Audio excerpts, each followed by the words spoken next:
കൂട്ടുകാരെ നമുക്ക് ഈ ബ്രേക്ക്ഫാസ്റ്റ് ഒക്കെ കഴിക്കാൻ പറ്റിയ ഒരു കുക്കർ സാമ്പാർ കാണിച്ചിട്ടെ. പുളി ഒന്നും അധികം ഇല്ലാണ്ട് തക്കാളിയുടെ പുളി മാത്രമേ ഉള്ളൂ കേട്ടോ. വീട്ടിലുള്ള അത്യാവശ്യം വീട്ടിലുള്ള വെജിറ്റബിൾസ് ഒക്കെ ഇട്ടുള്ള ഒരു കുക്കർ സാമ്പാർ കേട്ടോ. പെട്ടെന്ന് ഉണ്ടാക്കാം കേട്ടോ. വാ കൂട്ടുകാരെ, നിങ്ങളുടെ കയ്യിൽ ഏതൊക്കെ വെജിറ്റബിൾസ് ഉണ്ടോ അതെല്ലാം ഉപയോഗിക്കുക കേട്ടോ. ഒരു കുഴപ്പമില്ല, സിമ്പിളായിട്ടുള്ളൊരു സാമ്പാറാണ്. കാരണം ഒത്തിരി പ്രവാസികളായിട്ടുള്ള നമ്മുടെ കൂട്ടുകാരെ ആവശ്യപ്പെട്ടു കേട്ടോ ഒരു എളുപ്പത്തിലുള്ളൊരു സാമ്പാർ ചെയ്ത് കാണിച്ചു തരുന്നത്. അതുകൊണ്ടാണ് കേട്ടോ.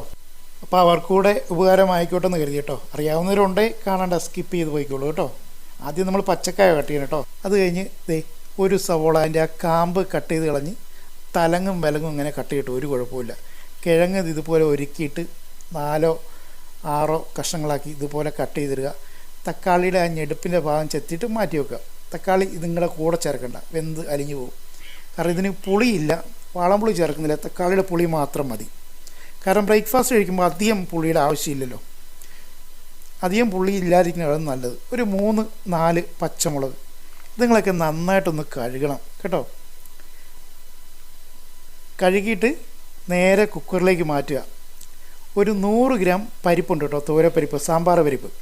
അതൊന്ന് 1 മണിക്കൂറേലും കഴുകി കുതിർത്തണം കേട്ടോ. എന്നാലേ കുക്കറിൻ്റെ കൂടെ കിടന്ന് കറക്റ്റായിട്ട് വേവുള്ളൂ. അല്ലെങ്കിൽ പരിപ്പ് വേവേണ്ട വരും, കഷ്ണങ്ങൾ വെന്ത് പോവും. അപ്പോൾ കുതു കഴിഞ്ഞാൽ പെട്ടെന്ന് വേവും. നികയ്ക്കാതെ ഇതുപോലെ വെള്ളം ഒഴിക്കുക. ഒരു 3-4 ചുവന്നുള്ളിയും കൂടെ ഇട്ടിട്ടുണ്ട് കേട്ടോ.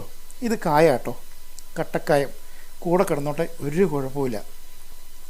1 സ്പൂൺ അളവിൽ മഞ്ഞൾപ്പൊടി ഇട്ടു, 1.5 സ്പൂൺ മുളക് പൊടി, എരിവുള്ള മുളക് പൊടി, 1 സ്പൂൺ അളവിൽ മല്ലിപ്പൊടി, പിന്നെ പാകത്തിന് ഉപ്പും ചേർത്തിട്ട് നന്നായിട്ട് അങ്ങ് ഇളക്കി യോജിപ്പിച്ചിട്ട് കുക്കറിലേക്ക് വെച്ചിട്ട് ആദ്യത്തെ 1 വിസിലടിക്കുമ്പോഴത്തേനും ഫയർ കുറച്ച് വെക്കണം. എന്നിട്ട് ഒരു 2 വിസിലടിച്ച് കഴിയുമ്പോഴത്തേനും ഫയർ ഓഫ് ചെയ്തിട്ട് കുക്കറിന് വെയിറ്റ് അങ്ങ് താത്തി വെക്കുക. എയർ പൂർണ്ണമായിട്ടും പോയതിന് ശേഷം ഇതുപോലെ തുറക്കുക. ഇത് കണ്ടോ, പരിപ്പൊക്കെ വെന്തിട്ടുണ്ട്, നന്നായിട്ട് ഉടഞ്ഞു, കഷ്ണങ്ങൾ അധികം വെന്ത് പോയിട്ടില്ല കണ്ടോ. അതിനുശേഷം ചീനച്ചട്ടി അടുപ്പത്ത് വയ്ക്കുക, വെളിച്ചെണ്ണ ഒഴിക്കുക.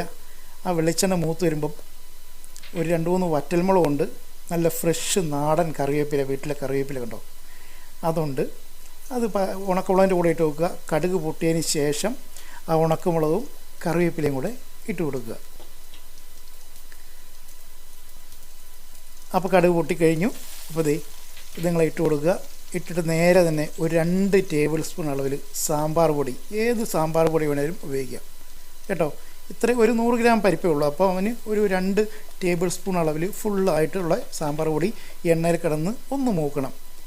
ഒരു 1/2 മിനിറ്റ് മൂത്തതിന് ശേഷം നമ്മൾ ആ കട്ട് ചെയ്ത് വെച്ച് 2 തക്കാളി ഉണ്ടല്ലോ അതിട്ട് നിങ്ങളെ ഇതുപോലെ പത്തി ഒന്ന് ഇളക്കി കൊടുക്കുക.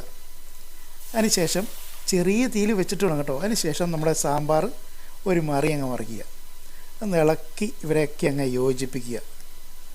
ഇത് കണ്ടോ, തിളച്ച് നമ്മുടെ സാമ്പാർ കഷ്ണവും പരിപ്പ് വെന്തുടഞ്ഞ് ആ സാമ്പാർ കഷ്ണങ്ങളുടെ സ്റ്റോക്കിൻ്റെ ഫ്ലേവർ കൂടെ ചേരുമ്പോഴാണ് ആ ടേസ്റ്റ് വരുന്നത് കേട്ടോ. ഒരു ചെറിയ ടീസ്പൂൺ അളവിൽ നെയ്യ് കേട്ടോ, ഓപ്ഷനിലാട്ടോ, ഉണ്ടെങ്കിൽ ഒഴിച്ചാൽ മാത്രം മതി. ലാസ്റ്റ് കറിവേപ്പില ഇടുക. കായപ്പൊടിയുടെ ടേസ്റ്റ് കൂടുതൽ വേണ്ടവർക്ക് ഇതുപോലെ കായപ്പൊടി ഇട്ട് കൊടുക്കുക. മൂടി വെക്കുക. ഒരു 5 മിനിറ്റിന് ശേഷം ഇളക്കി യോജിപ്പിച്ച് നല്ല ചൂട് ഇഡ്ഡലിയുടെ കൂടെയോ ദോശയുടെ കൂടെയോ ചൂട് പൊറോട്ടയുടെ കൂടെയോ കഴിക്കാൻ കേട്ടോ. അടിപൊളി. പിന്നെ ഒരു രുചിയാണെന്നറിയോ അത് കഴിക്കാനായിട്ട്. ചൂടോടുകൂടി കഴിക്കണം കേട്ടോ. സാമ്പാർ പൊടി നല്ലതായിരിക്കണം കേട്ടോ. അതുപോലെ ഈ പരിപ്പിനകത്ത് ഏത് പരിപ്പ് വർഗ്ഗങ്ങളോ എന്ത് കറി അടിച്ചാലും അല്പം ഗീ ചേർക്കുന്നത് ഉത്തമമായിരിക്കും കേട്ടോ. എന്നാൽ ശരി, എന്നാൽ അടുത്ത വീഡിയോ കാണാവേ. Thank you.